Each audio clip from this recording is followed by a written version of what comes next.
Hi, and welcome back. Today we're going to be talking about questions. Why would anyone ask questions? Well, note that that was a question. Sales professionals need as much information as possible to craft the finest solution for their clients. What's the best way to get information? Ask questions. I've seen so many salespeople get a prospect or a client on the phone or in a meeting, and they can wax on for hours about what they can do and why they should be the one to do it. Granted, it may be full of valuable information to the client, but if they've not taken time to understand the problem and why it's important to the client and the client's company, then the most effective detail on their product will pass right by the prospective buyer. Let's talk about how we learn. Let me ask you this question. How much do you learn by making statements? When you make a statement, you're conveying information to someone else. You're not learning anything. So I'll tell you, when you make a statement, what do you learn? Not one damn thing. Learning is all in asking questions, and your job is to learn every detail about your prospective client, the client's company, and their problem.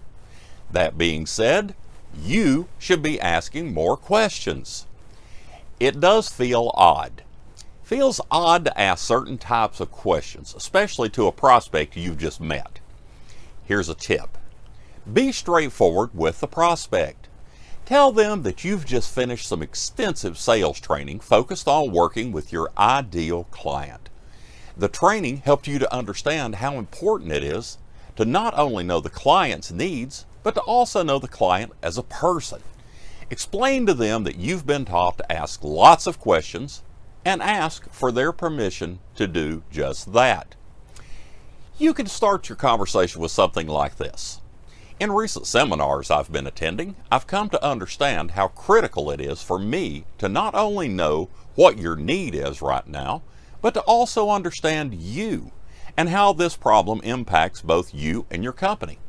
So during our meeting today, I'll be asking lots of questions related to your current need and personal questions as well.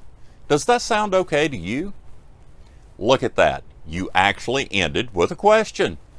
And once the prospect agrees, they've openly invited you to ask any question you want. Follow with this statement. Great. Oh, and by the way, if any of my questions feel too personal, feel free to tell me just that. I assure you, after getting permissions, you'll have to go pretty deep on a question that they don't want to answer. But I already know my client. I get this response in our training classes quite often, typically from salespeople that don't want to ask questions. My response to these people? I'm sure you do. But just to let you prove that fact, let me learn about your clients by asking you some questions. Would that be all right with you? Let's discuss your top 10 clients. Where do each of them prefer to eat lunch? Both with you and with their friends. That's usually as far as I have to go at this point because less than 1% can tell me the answer for their top 10 existing clients, much less the new prospect that they just met yesterday. And for the 1% that do know this, I'll follow with one additional question. Where is your client's spouse favorite place to eat dinner? If you don't know the answer to this question, how could you possibly reward your client with a gift certificate to their favorite restaurant for their anniversary? Well, what did I learn? If I can answer the above 1%er's question, I know my client is married, I know when their anniversary date is, I know their spouse's name, I know how long they've been married, I also know their home address where I sent the anniversary card, which included a gift certificate to their favorite restaurant. I also know that if I do this, I will be in the 0.01% of sales professionals because my competition will not do this.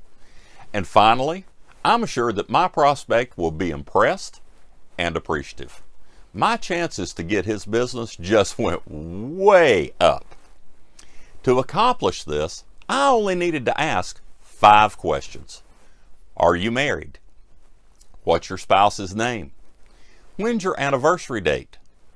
What's your favorite restaurant for both of you to go to? Hey, what's your home address so I can send a little card on occasions? What are some things to ask? You can never know enough about your prospect or their problem. And while we focus today primarily on the personal side, you obviously have to be questioning their business problem that you can solve.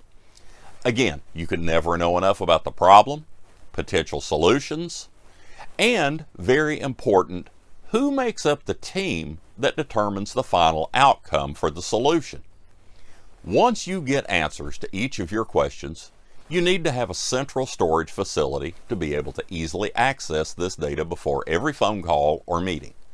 What good is having information if you can't find it or don't use it? You can always ask how Susie is doing at her cello lessons, and your client will be impressed.